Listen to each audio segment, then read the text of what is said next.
Okay, so this is a lecture on an introduction to extensions, overviews, and frontlining. Before we start, my name is Samantha. I am a rising senior at Harvard-Westlake, which is a school in Los Angeles.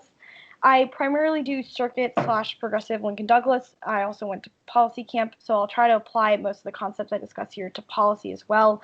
Probably won't have much knowledge on like traditional debate, but between LD and policy, most of these concepts like translate really well. So I will try to explain how they apply differently, even though most of it's pretty similar.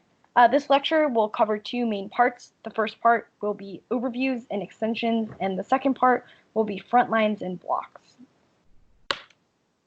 So part one, extensions and overviews. In this part, we're going to discuss why extensions and overviews are important and how you can construct extensions and overviews that are effective, persuasive, and efficient. So this is sort of some generic terminology and top-level advice before we get into the more specific stuff. The most basic definition of extension is a brief explanation of the quote-unquote story of your case. It should not be more than 1 or 2 sentences unless you have something more complex like a kaff that has more buzzwords or any sort of requires more in-depth explanation for concepts that the judge may not be familiar with. The difference between extension and overview is going from basic explanation of your position to an offensive implication that frames the round in a way that is favorable to you. So rather than just an extension, an overview is an extension of your case that is implicated to the rest of the round. When should you have an overview? At the top of every speech. So for policy, that's the 2AC, 1AR, 2AR, and for LD, that's the 1AR and the 2AR. As well as when you're neg, policy, 2NC, the block, 2NC isn't the block and the 2NR, and in LD, the 2R. So another thing to remember throughout all of this is that the extension and overview that you should create varies a lot depending on the position that you extend and also based off the specifics of the round, which means that all of this should just be guidelines, not strict rules.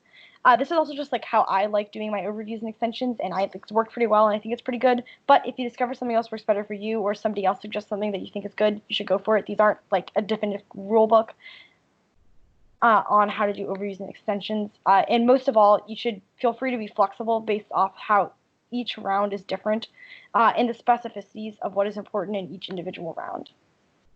So I'm going to start by explaining how to do overviews on the app, and then I'll move on to the neg. First, we're going to go over sending a policy app or a LARP app if you do Lincoln Douglas and call it LARP.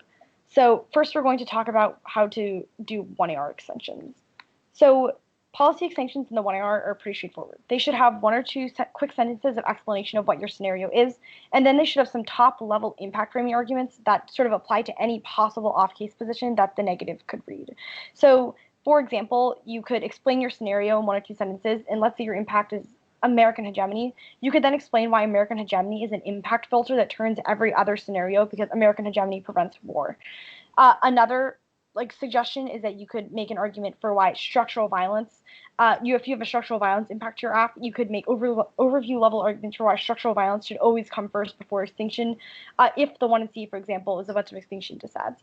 So as seems pretty obvious, it changes a lot based off round. So for example, you wouldn't want to do the U.S. hegemony turns case or turns every single argument overview versus a K team, and you want to make different weighing arguments based off what the neg off case are and what you think is a strategic interaction to make.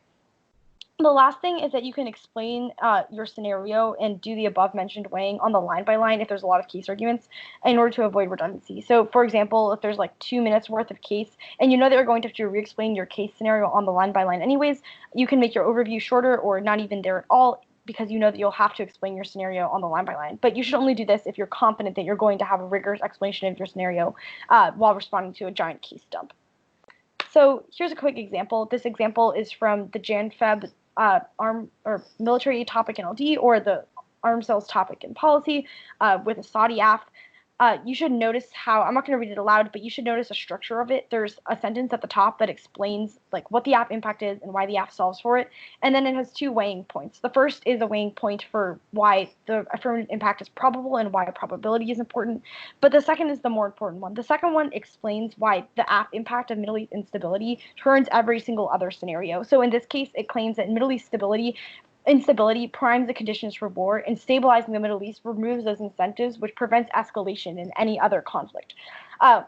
So this part is really important because it's sort of an overview or meta-level argument that could apply to any disad that the 1 in C is read, even if they have like different scenarios, as long as they are all sort of encompassed by this sort of turns argument at the top, you're able to sort of group all of those impacts together and get one argument out at the top that's able to frame them out. Next, we're going to talk about extending critical AFs. So I'm going to talk mostly about topical K affirmatives and maybe briefly about non-topical AFs, but that's less in my wheelhouse. So KF extensions are similar to policy F extensions, but a little bit different. So they should have a more rigorous explanation of your theory of the world at the top. They often are more complex than policy scenarios, which means that you need more explanation to ensure the judge will understand it well enough to explain it back to you and vote on it. If, for example, it's way more complex to understand like some postmodern theory than it is to understand like a US-China war scenario. Additionally, with KFs, it's more important to win your theory of the world because you'll want to apply it to the off case in order to generate offense against them and to frame them out of the round. I'll explain that more later. So the next part, after you've done an explanation of your theory of the world, you should also explain why that theory of the world means you should affirm, and you should apply that theory to the specificity of the plan and the resolution and explain why that means that the plan is true. Then you should go on to framing, which I think you should do in the overview.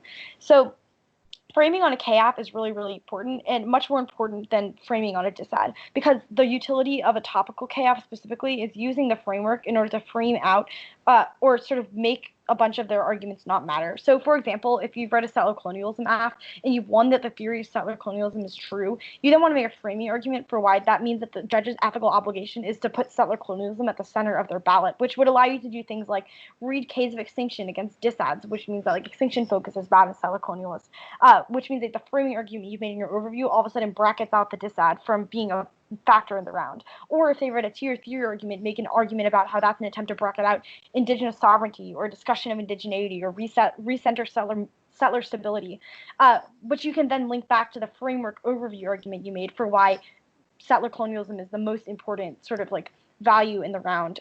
I just said value like traditional bait, but you know what I mean. The most important nexus point of the round. How does this change with a non-T app? In my opinion, non-T apps, especially ones that are more convoluted, should start with a clear ballot story because it's more important when the judge doesn't have the normal criteria of, oh, is the planner a good or bad idea to determine whether or not to vote app. So this would be the part where you both explain your theory of the world, like I explained above, but also explain why that means you vote app, what your advocacy is, what does your app, what do they vote when they're voting app, what are they voting for, and then also what metric they should use to determine whether or not the app or your advocacy is a good idea and whether or not they should vote app. Whereas the framing stuff is less important because you're going to do a lot more that works contextually on like T framework or whatever K they read. You're going to apply more of your theory of the world to those specific arguments on those flows. You don't have to do that in the overview. I'm not also 100% sure about this because it's not as much my area of expertise, so this could not be what works for you specifically on non-topical apps, since that's not really something that I've read as much. Speaking of not my area of expertise, I'm going to briefly cover philosophy apps. I'm going to be like kind of skimming over philosophy because it's only really relevant in Lincoln Douglas rounds and not in policy rounds, which means that a lot of people watching this won't find it useful, but I'm going to quickly go over it nonetheless. So policy apps are pretty similar to policy apps are pretty similar to philosophy apps, actually, in a shocking number of ways, and so does the structure of their overview. So the structure of a philosophy app overview should begin with explaining your syllogism and why that reaches the conclusion of your value criterion or standard, but then you should explain what offense does and doesn't matter under the standard in a way that brackets out your opponent's offense from mattering. In a similar way that after you explain the thesis of your policy app, you then do impact weighing that explains why your impacts come first. So other than that, I don't really have much advice, but if you want more sort of like in-depth explanation of philosophy app, you should message me, and I can go more in depth on it, or I can like send you to someone who knows more about it. But just because like half the people watching this will not really find this relevant or even really know what a phil app is, I'm going to sort of skip over this a little bit more. So how does this change in the 2AR? All the above advice I gave was for 1AR extensions. How does this change in the 2AR? So there's a shorter case explanation in the 2AR because you've already explained your case in the 1AR and in the 1AC, so the judge should probably have it down by then, so it doesn't have to be as rigorous in the 2AR. You should still explain your case, obviously, but just don't have to make it as long. The other big thing about the 2AR is that you should collapse to a much heavier explanation on what you've identified as the nexus point of the debate. So, for example, if you're reading a topical KF and you know that the debate will come down to the rule of the ballot, you should spend more time on that. So your overview should have a rigorous explanation of your framing arguments, your role of the ballot, etc. If you're reading a policy app and you know the debate will come down to the app impact versus the dissent impact, you should spend more time on impact weighing at the top, etc. So basically, 2AR overviews are much more contextual to the round and are about identifying what like the biggest sort of nexus point of clash in the round is, or what the deciding factor in the round is most likely to be, and then doing a rigorous explanation of that at the top, in an explanation of why that's something that's going to resolve in your favor. How does this change in policy debate? So actually not a ton, which is why most of this advice is very transferable. A couple big differences. First is that there's a lot more time in the 2AC, which means than in the 1AR and LD, which means you can have a much more thorough and complex explanation of your case. Second is collapsing. So collapsing is when you decide to kick out of certain advantages and only go for others. You shouldn't collapse advantages in the 2AC. You should probably extend all of them unless you're really swamped by the 1 and C. Whereas in LD, in the LD 1AR, you should definitely collapse to at least 1 or 2 advantages, if not just 1. In policy, you can also collapse in the 1AR. You don't have to, but you probably should collapse in the 1AR, considering the block will leave the 1AR probably pretty time crunched. But that collapse shouldn't happen too early in the debate. Other than that, most of the advice translates and is pretty similar. Same thing where the farther on you get in the round, the less you have to explain your case, and the more you should focus your overview on explaining the specific parts of the debate that you think were going to end up being important. Next, extensions and overviews when you're negating. So I'm going to go through the different various positions that you could extend in the 2NR / the block, and how you should extend them. First is extending T/theory. I'm going to put these together because even though there are differences between the two of them, they are extended in largely the same way on a basic level, so I'm going to cover them together. So I think that the best way to start a T or theory 2NR is with a clear ballot story or reason to vote negative, i.e. vote negative for limits, or the most important standard is stable advocacy, something that makes it clear what your offense is and which standard you're going for. Then you should follow that up with lots of weighing work at the top as to why that standard or impact categorically outweighs. So this could be stuff like fairness versus education weighing. If you notice that your opponent only has education offense and you only have fairness offense, doing a lot of that at the top will help. Or it could be doing things like air aff or air neg based off which side it's harder to debate as. It could also be things like limits categorically outweigh everything and turns every impact, or stable advocacy is the most important impact in the debate, etc. But basically, you want to do some sort of top-level weighing work for why whatever reason to vote neg you've isolated, whatever that reason is, why it outweighs everything else the app could possibly extend in the 2AR. This is also really important in theory debates and T debates because these tend to be very convoluted and line-by-line based, which means that judges are a lot of times left with floating standards that they don't know how to resolve against each other, and having these top-level sort of meta weighing claims for why your standards outweighs give them an easy way to resolve when they just have 2 floating pieces of offense and they're not sure which one should come first. The last thing is that you should have an explanation of what your vision of debate looks like, i.e. what do AFs or negs look like underneath your interpretation, and how does debate operate. I think this is especially important when you're reading T. When you're reading T, you should have a case list. A case list is basically a list of examples of affirmatives, about how many affirmatives you would have and how debates would operate, given your interpretation. So listing things off like possible diverse example affirmatives underneath your interpretation or that meet your interpretation provides a case list that allows the judge to understand what a model of debate with your interpretation looks like and to understand how it still provides for a robust amount of affirmatives. So a case list at the top is very important. So this is an example. You don't have to read all of it, but it does a pretty good job of doing the following 2 things. First, it makes it very clear what the nexus question of the decision is, i.e. the ability of limits to preserve clash. So it explains that that is the standard they're going for, and then it does some rigorous weighing for why limits outweigh every single other standard, i.e. topic, education, off-ground, and innovation, because of the reasons that they outline in the last 2 sentences, which means that they're able to have a meta-level weighing claim that even if they run a small risk of the limit standard, that should outweigh everything else, which means that it's sort of an overview level argument that is able to make your standard categorically outweigh every single other argument without having to go onto the line by line for each of those arguments. to be clear, you should also go into the line by line, but this sort of overview level weighing is able to sort of group the different standards and provide a way for, if the debate gets convoluted, for the judge to resolve it in favor of the negative. The next position I'll be going over is K extensions. So K extensions, just like K-app extensions, should be somewhat longer and should have a longer explanation of your theory of power and also define more complex terms.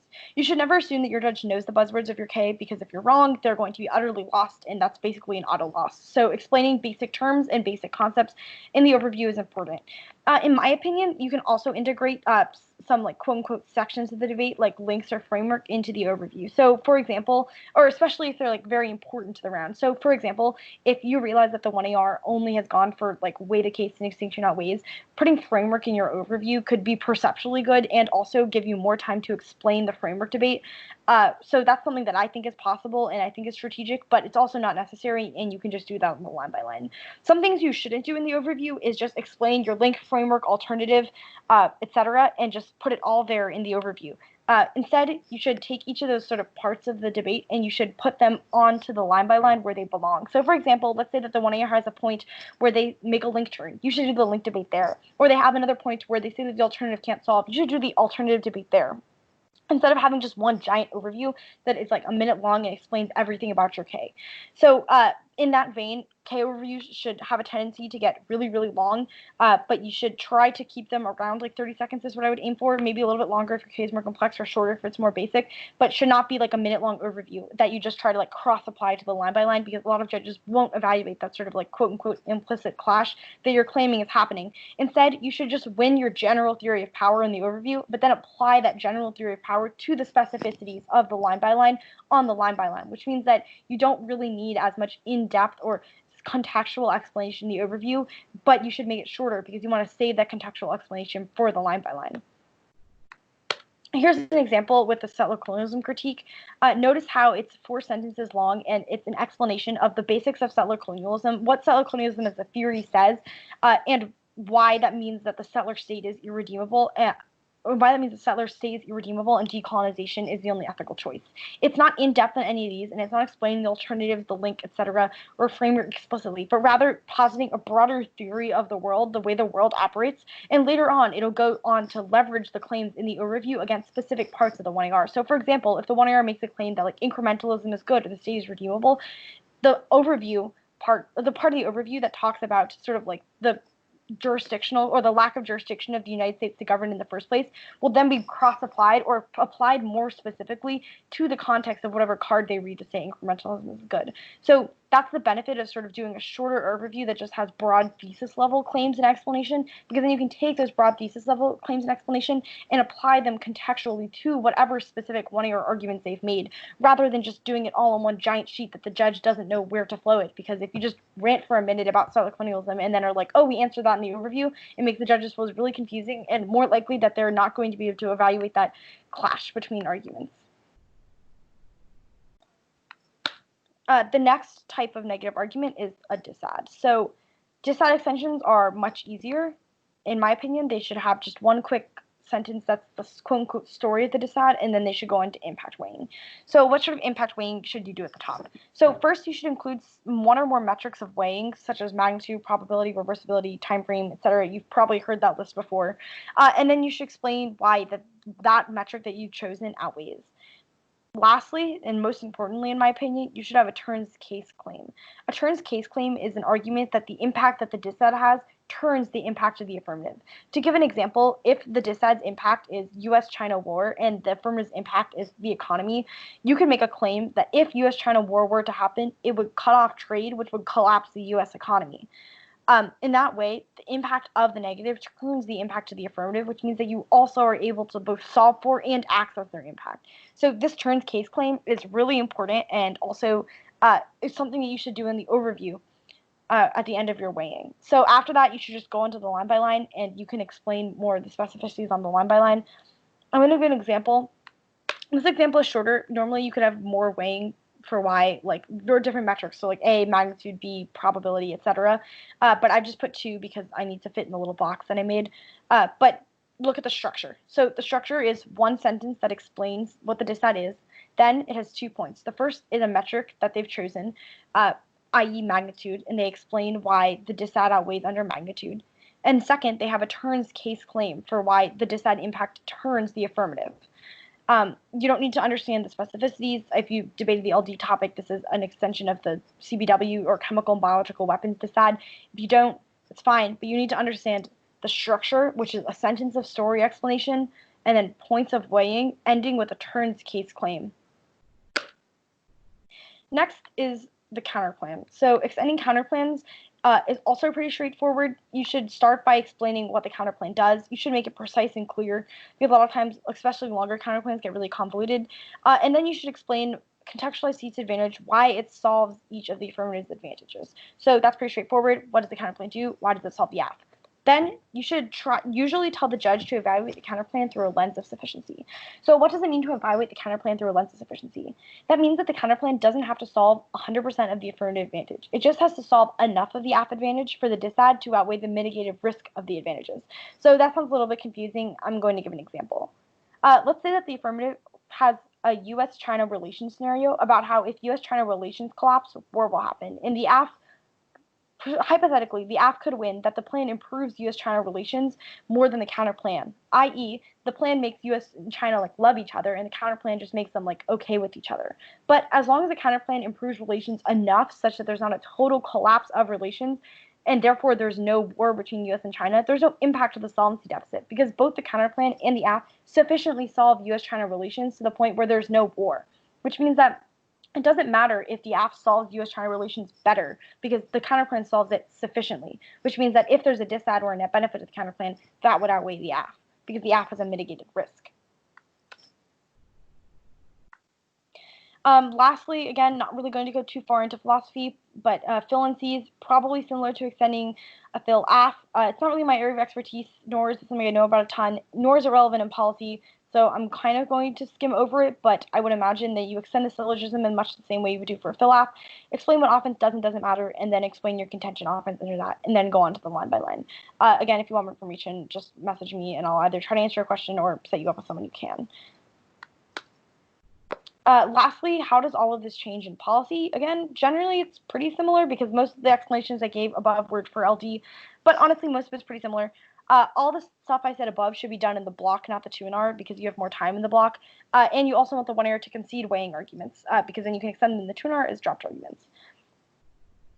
In the 2NR, you should have similar overviews, but they should be shorter, and you should also collapse down based off what the 1AR concedes or mishandles. So, for example, if you have like 4 weighing points on the disad in the block, and the 1AR drops like 2 of them, or drops 1 and mishandles another, those are the 2 that you should extend into the 2NR.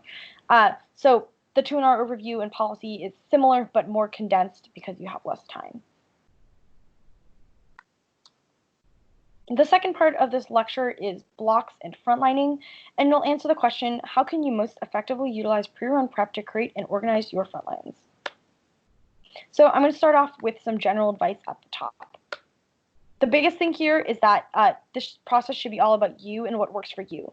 The worst thing you could do is just take somebody else's front lines, because 1, you won't be able to find anything, and 2, you also won't know what anything says. So finding an organizational system that works for you, that you're able to navigate, is the most important thing. So all of these are sort of suggestions of stuff that's worked for me or people I know in the past, but whatever organizational system works best for you is the one you should use, because blocks are kind of useless if you can never find them. The second is that verbatim is God's gift to the world. It is a lifesaver, and you should totally use it if it's possible. Some people, I realize, don't have the ability to download verbatim based off their computer or processing system, in which case Google Drive/Google Docs also works, but in my opinion, verbatim is way superior. In the same vein, Dropbox is also great. It's good for sharing documents if you have either teammates/people you prep with, or you're in policy and you have a partner. I would highly recommend using Dropbox over Google Drive, because it allows you to do things like share Word files, which you can edit in Dropbox rather than having to edit and then resave using Google Drive. But if you can't use Word/Dropbox, Google Drive also does work fine.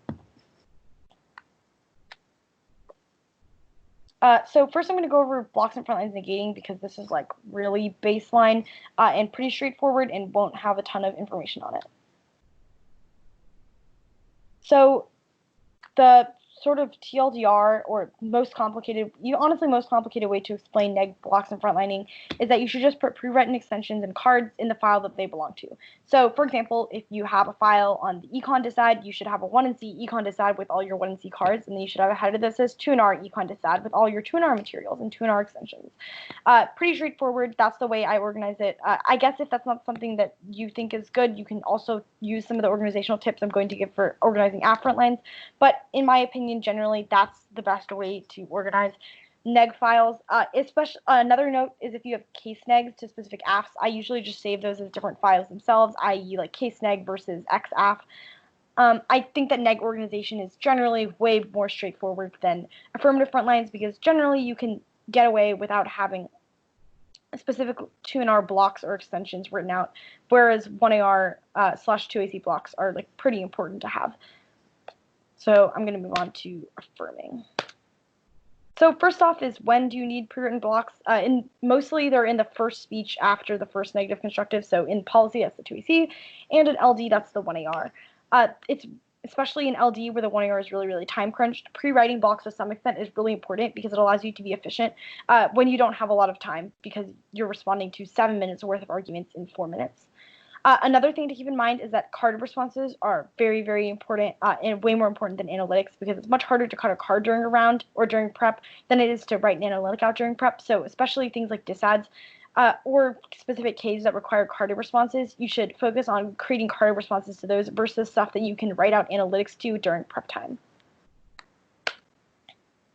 So a couple of suggestions for organization. The two main ways that I like to organize my frontlines is, well, the first one is the one that I use, which is separate files for each quote-unquote type of off-case position, i.e. in this instance, I had a file that was all of the answers to the possible counterplans people read against the Saudi app, all the answers to the possible disads people read against the Saudi app, etc., which was easy for me because I could just pull up the files I needed, and no one file was too big, so it didn't really overload my computer. And also, I'm not great organizationally all the time, so it's much easier to not have everything in one giant file. Alternatively, you can put everything into one huge file if you're good at organization and have a computer that can open super big files.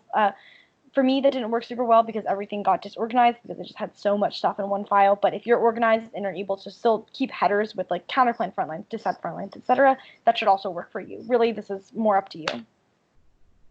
So what should your frontline files include? So obviously you're not going to have time to block out or pre-write everything, so you should prioritize positions based off a couple of criteria. First is the most obvious is that you should put more effort into blocks against positions that you've hit a lot. So if you have like this one dissad that's like core of the topic round against your app and you hit it every round, you should probably 100% pre-script it so you're the most efficient that you could possibly be. Whereas if there's a position you hit once and you're not likely to hit again, that's less important to pre-script responses to. Second is that you should think about which positions require carded responses, and you should make sure that you've cut cards before you've written analytics.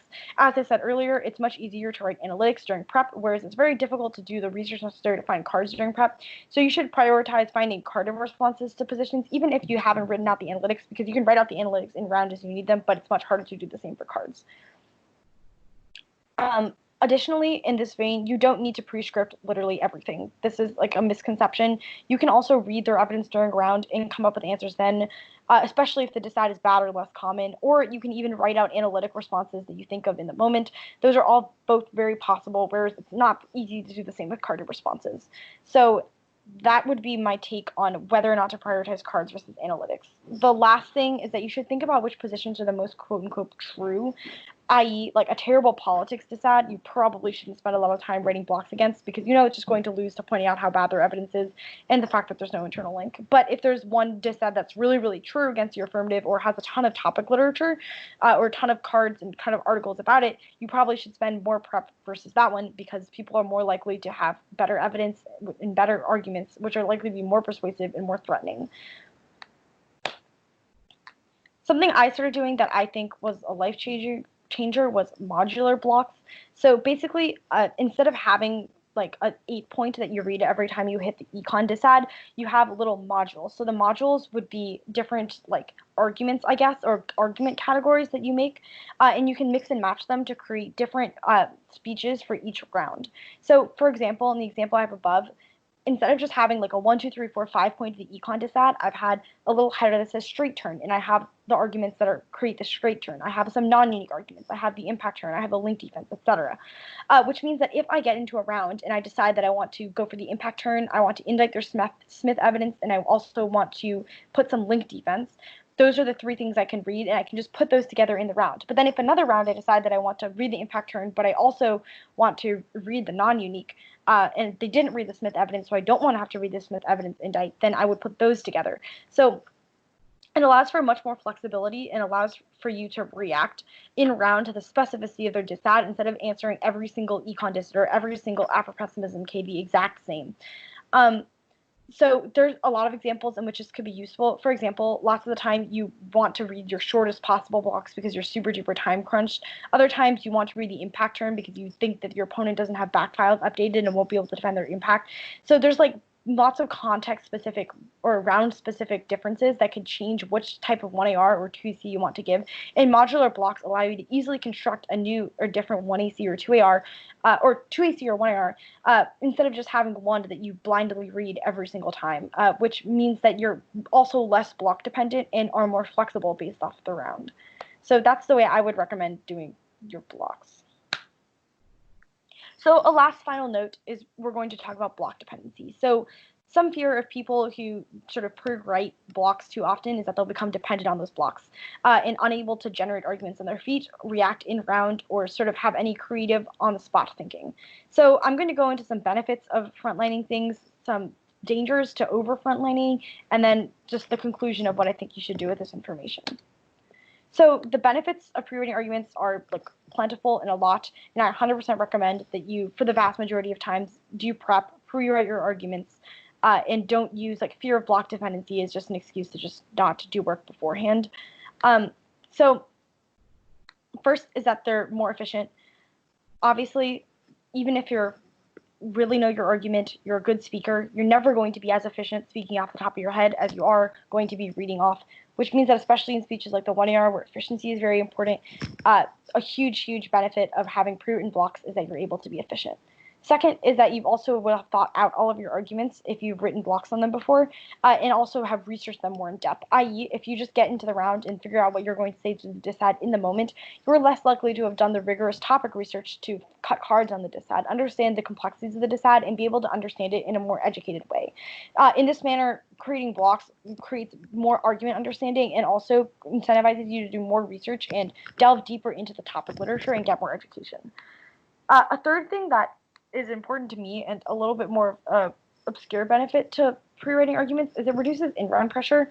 Especially when I was younger, I ironically am and was a terrible public speaker, so it was really hard for me and really scary for me to have a lot of pressure on me in the individual speeches. I would get really nervous, really anxious, flush bright red, all of that stuff, and it made debate really hard and really not enjoyable for me because I really just panicked in the moment, even if I felt like I had prepared and done the work beforehand.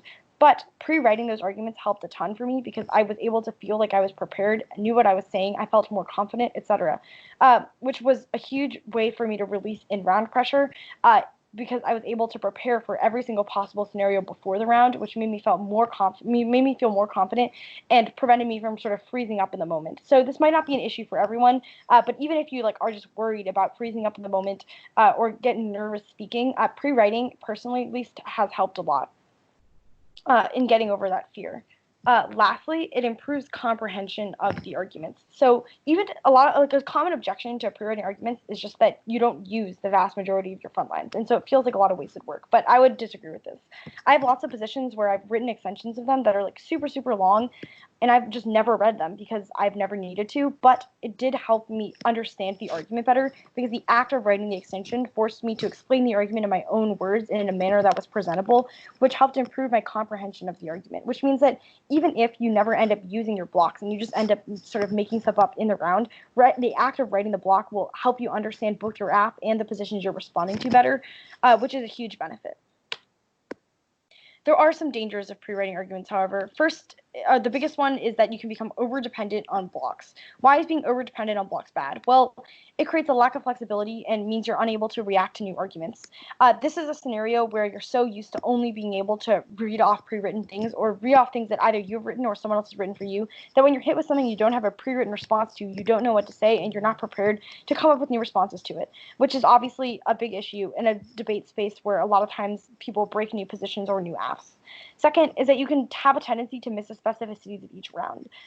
Even if there's like a generic, even if there are like lots, even if you have a generic block to like the econ dissad or to like Afro-pessimism or settler colonialism, etc., or Tea, there are a bunch of different versions of each of those arguments, and reading the same block against all of them means you miss the specificities. For example, if you read the same block to the China dissad every single round, you might miss the fact that one time somebody read a card with a different warrant, so you don't answer that internal link warrant, or they read a card that's particularly bad, and you miss the opportunity to point out and indict their evidence quality. Another example is with Ks. If you have one generic block that you read against every single Afro-pessimism K, you could do things like end up answering the pillars of social death versus a K that doesn't cite Wilderson and incites Warren and Gillespie instead. Or you could end up answering them in a way that misses the nuances of each individual author and the way each individual K is read and each individual links are spun within the round. Which means that it's very important that you don't sort of just blindly copy paste whatever block you read, but rather read over the one it's the argument you're responding to and be able to react and change your block within the round to capture the specificities of the one and C argument. The last danger is that some judges give you lower speaks for just reading off blocks. I have a feeling this will be less prevalent in online debate because you can't really tell because everyone's just staring at their computer, but this is sometimes also an issue. So what should you do with that information? Well, the trick is in finding balance. Obviously, I think that you should pre-write and you should frontline your arguments. Everybody has different abilities to do this based off of their resources, their time, who they have the ability to prep with, etc. But there is no doubt a good value in researching the defenses of your position and pre-writing and preparing to defend them before the round. However, there also is disvalue in becoming overly block dependent.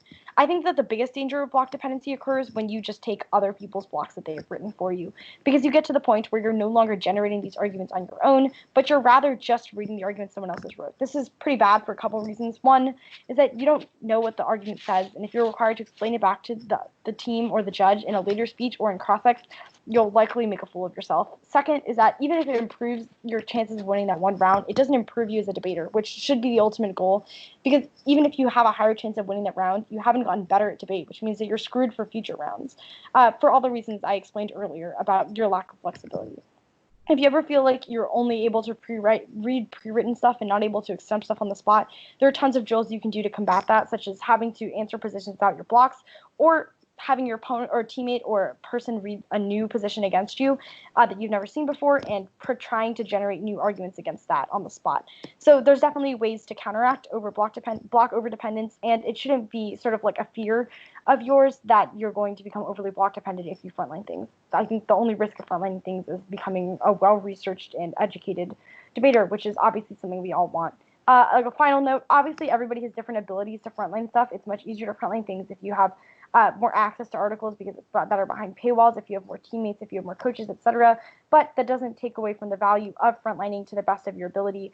And even if you're not able to frontline every single argument, the ability to think of arguments on the spot is honestly something that allows people to compete at high levels and will still allow you to compete at a high level even if you can't frontline every single possible argument ever. And using the tricks that I gave above for which arguments are most important to frontline will make it so that you only frontline the arguments that are absolutely vital to have frontlined and are able to more efficiently and effectively do preparation, even if you don't have sort of a ton of time and resources with which to do that preparation. So the big takeaways. First is that overview should concisely explain your argument and implicate it strategically. The keyword here is implicate. It shouldn't just be an explanation of your argument, but why does your argument matter for the round? And how does your argument interact with the other off-case positions that the negative has read? Second is that pre-written arguments is valuable and should be done in a personalized, organized manner, but shouldn't come at the expense of creative thinking. That was what I just ranted about on the previous slide.